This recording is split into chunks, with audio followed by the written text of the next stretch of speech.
మేఘాలయలో 25 ఏళ్ల వ్యక్తి తన లవర్ ని మార్కెట్ లో గొంతు కోసి చంపేశాడు. అమ్మాయి వాళ్ళ ఫాదర్ కళ్ళెదురుగానే. అమ్మాయి వాళ్ళ ఫాదర్ అక్కడ మార్కెట్ కి వెళ్ళారంట వాళ్ళ ఫార్మ్ ప్రొడ్యూస్ అక్కడ అమ్ముకుంటానికి అని చెప్పి. ఆ టైంలో ఈ అబ్బాయి వచ్చాడంట. ఈ అబ్బాయి కన్నా అమ్మాయికి వాగ్వివాదం బాగా జరిగి ఆ అబ్బాయి కోపంతో రగిలిపోయి అమ్మాయి గొంతు కోసి చంపేశాడంట వాళ్ళ నాన్న కళ్ళెదురుగానే. వాళ్ళ నాన్న ఏం చెప్తున్నాడంటే వాళ్ళిద్దరికి బాగా గొడవైంది. అమ్మాయి రిలేషన్షిప్ ఎండ్ చేసుకోవాలి అనుకుంటుంది. దాంతో అతని కోపం వచ్చేసి చంపేశాడు అని చెప్పి చెప్తున్నారు. వెళ్ళిపోదాం పారిపోదామని ట్రై చేశాడంట అబ్బాయి. కానీ అక్కడ వాళ్ళందరూ పట్టుకుని పోలీసులకు ఇచ్చారు. పోలీసులు ఈ ఒక్క కోణంతో కాకుండా 360 degrees లో ఎంక్వైరీ చేస్తున్నారు. ఇంకా ఏమేమి రీజన్స్ ఉన్నాయేమో అని చెప్పి. ఇది ఒకటే కాకుండా చూడండి, ప్రేమ దోమ తొక్క తోలు అని చెప్పి జీవితాన్ని వెళ్ళగొక్కుతున్నారు. ఒకడు కోపంతో సూసైడ్ చేసుకుంటాడు, ఒకడు కోపంతో చంపేస్తాడు. ఇంకా కోపం ఎక్కువైతే అమ్మాయికి తోడు ఇంకెవరైతే ఉన్నారో వాళ్ళని చంపేస్తారు. అది అబ్బాయిని కావచ్చు అమ్మాయిని కావచ్చు. ఏంటిది? ఇది అసలు ప్రేమేనా? లష్ట?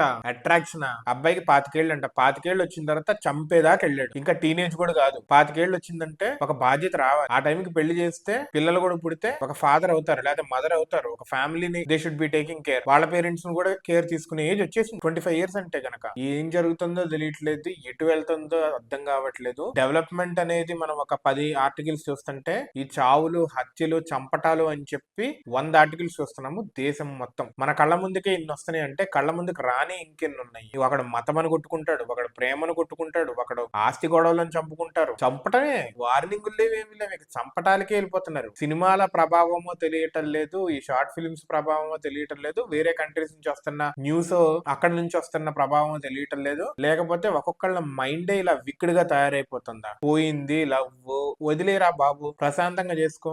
ఎవడు వినట్లే, చంపటమే. చంపిన తర్వాత ఆడికి తెలియట్లేదా?